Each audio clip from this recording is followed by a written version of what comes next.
Kurang lebih 2 bulan lagi kita akan menyambut 2 pertandingan paling bersejarah untuk timnas Indonesia. Yap, laga melawan Arab Saudi dan Irak benar-benar akan jadi momen penentu langkah Indonesia di kualifikasi Piala Dunia 2026 zona Asia. Tentu melihat segala kesiapan yang ada, kita cukup beruntung punya pemain-pemain yang perform di luar negeri. Bahkan beberapa di antaranya main di kompetisi ternama di Liga Inggris, Belanda, Italia, hingga Jerman. Namun kita juga nggak bisa menutup mata kalau tim Garuda punya beberapa masalah jelang round 4. Mulai dari segala dinamika di dalam negeri terkait pro kontra, segala apa yang dilakukan atau diucapkan oleh petinggi PSSI, hingga masalah dari pemain timnas itu sendiri. Dan semua tahu salah satu masalah terbesar timnas Indonesia adalah soal cederanya Oleh Rummenigge. Nah, sebagaimana apa yang telah diinfokan kalau 70-80% Oleh nggak akan bisa membela Garuda di Oktober nanti.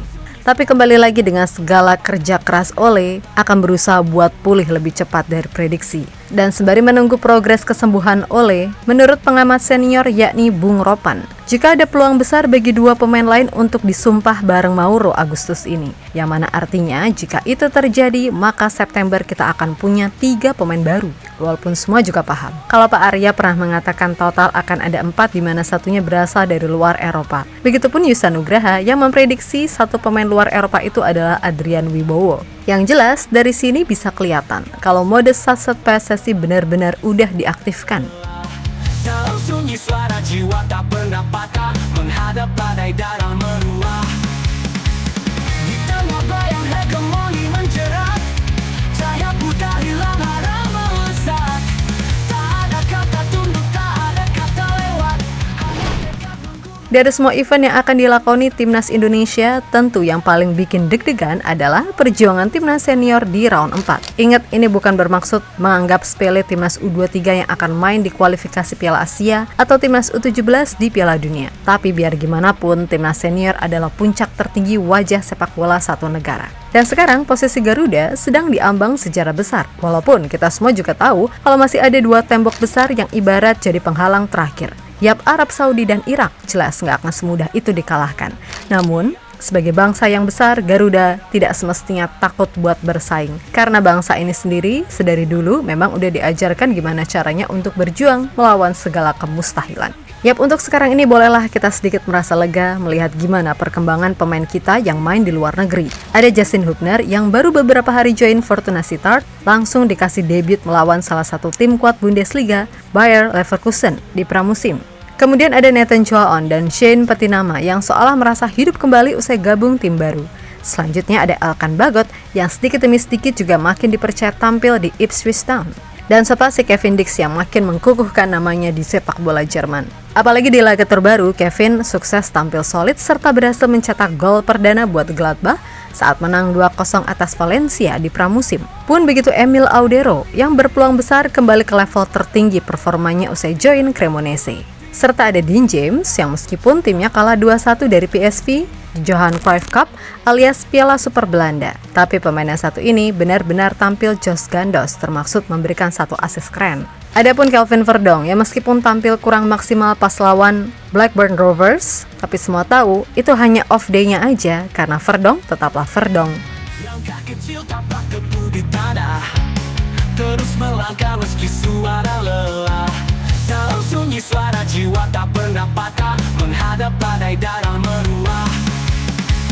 Di tengah bayang hegemoni menjerat, cahaya putih hilang arah melesat. Tak ada kata tunduk, tak ada kata lewat, hanya tekad menggulung langit penat. Demi sang Garuda ku jaga langit, tak goyah hujan badai melilit. Hati membara bagai bara api menyulut, tiangku senjata perjuangan tak berhenti. Mereka bicara, aku bungkam di balik duka, membawa harapan yang mereka kira cuma asa. Namun di bawah topeng ini ada nyala, siap penusuk malam tanpa menyerah. Tatapan tajam menantang dunia, deru napas jadi irama bara. Di balik diam ada ribuan doa, berteriak untuk harapan sang Garuda. Demi sang Garuda ku jaga langit, tak goyah hujan badai melilit. Hati membara bagai bara api menyulut, tiangku senjata perjuangan tak berhenti.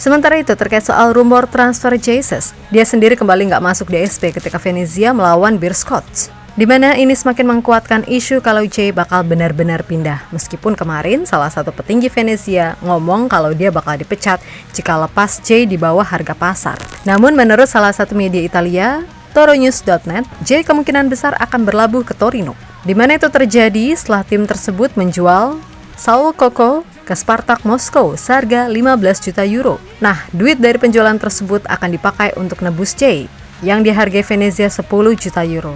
Dan dalam hal ini Torino nggak akan nawar alias ya udah lost doll tebus. Nah, sisa duit yang ada kemudian ditambah masukan dana transfer dari pemilik juga akan dipakai buat nebus 3 pemain Venezia lainnya, yaitu Gaetano Orstanio, Giovanni Simeone, Antonio Sanabria.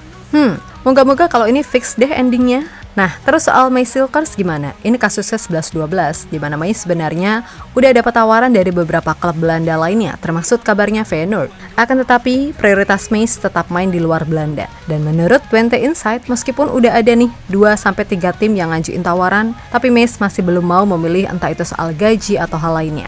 Yang jelas, selain Jay dan May, kita harus lebih khawatir sama Tom Hayen nih, yang sampai detik ini belum tahu bakal main di klub mana. Mudah-mudahan gak semolor kayak sebelumnya, karena itu jelas ngaruh ke match fitnessnya sang profesor.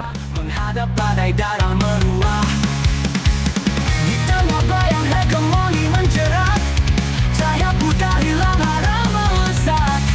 Tak ada kata tunduk, tak ada kata lewat, hanya tekad menggulung langit gelap. Demi sang Garuda ku cakar langit, tak goyah hujan badai melilit. Di sisi lain ada kabar soal Ole Rummenigge lagi nih, di mana Ole kita tahu harus apes karena cedera cukup parah yang mengharuskannya operasi. Namun meskipun diprediksi Oktober nggak akan bisa main di round 4, Ole pada akhirnya memilih untuk berjuang pulih sekuat tenaga alih-alih menyerah. Dan seperti yang udah pernah dibahas, kalau Ole melakoni latihan super keras setiap hari buat bisa pulih lebih cepat dari prediksi. Tapi mudah-mudahan dia nggak terlalu memaksakan dirinya, karena yang terpenting adalah sembuh dulu 100%. Mengingat karir Ole juga masih panjang gitu loh. Nah, sembari menanti gimana perkembangan cedera Ole, adapun pengamat senior Bung Ropan menjelaskan kalau setelah berkas Mauro ini masuk ke DPR, maka PSSI akan melakukan gerak cepat agar minimal 2 pemain lagi bisa disumpah barengan sama Mauro. Sehingga harapannya September nanti semua clear, bisa ikut uji coba, dan Oktober bisa ikut berjuang di round 4. Memang Mauro Zelstra yang sementara diajukan dari Kemenpora ke Kemenkumham dan nanti akan dibahas ke DPR RI. Sementara proses berlangsung, ada 2 yang OTW masuk. Pembicaraan sudah oke, cuman yang ditunggu sekarang adalah kelengkapan dan dokumen. Surat-surat dari kedua pemain itu kalau sudah ada nanti akan segera diumumkan Pak Erik. Nah, yang menjadi kabar baik buat kita bahwa itu akan berproses pada Agustus. Jadi itu akan cepat, akan digeber surat-surat masuk, akan diumumkan dan beriringan dengan Mauro Zelstra. Jadi sama-sama nantinya pengambilan sumpah itu 3-3-nya akan masuk, jadi langsung serentak 3-3. Jadi bukan tidak mungkin di September siapa tahu kita punya 3 pemain baru. Semoga ini berjalan dengan cepat. Tapi saya yakin kalau PSSI mau cepat, pas 1 bulan semua sudah selesai, karena kita perlu pemain di lini depan. Ucap Bung Ropan dikutip dari bola.com. Ya, berkaca dari semua itu, banyak yang berasumsi kalau 2 nama lain yang masuk adalah Lauren Ulrich serta Milano Jonathans. Namun, jika ada kejutan lagi mengingat Yusa Nugraha juga menyebut ini, maka bukan gak mungkin 1 nama lagi yaitu Adrian Wibowo juga akan segera diurus. Jadi nanti kemungkinan Mauro, Ulrich, Miliano, dan Adrian. Karena Pak Arya juga udah pernah bilang kan di Nusantara TV, kalau ada 3 lagi, yang mana satunya main di luar Eropa. Ya udah wajar dan masuk akal dong kalau semua tertuju ke Adrian. Apalagi dia prosesnya juga gak sulit banget mengingat bapaknya juga orang Indonesia. Membawa harapan yang mereka kira cuma asa, namun di bawah topeng ini ada nyala. Siap menusuk malam tanpa menyerah, tatapan tajam menantang dunia. Deru napas jadi irama bara, di balik diam ada ribuan doa, berteriak untuk harapan sang Garuda. Demi sang Garuda ku cakar langit, tak goyah hujan badai melilit. Hati membara bagai bara api menyulut, diamku senjata perjuangan tak berhenti.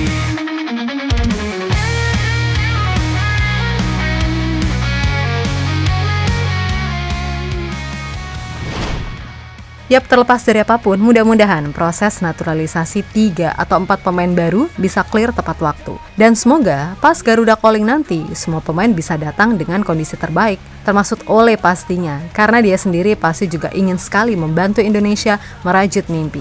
Bagi Ole, ibarat peluang sembuh tepat waktu cuma 1%, ya udah segala cara akan dia lakukan.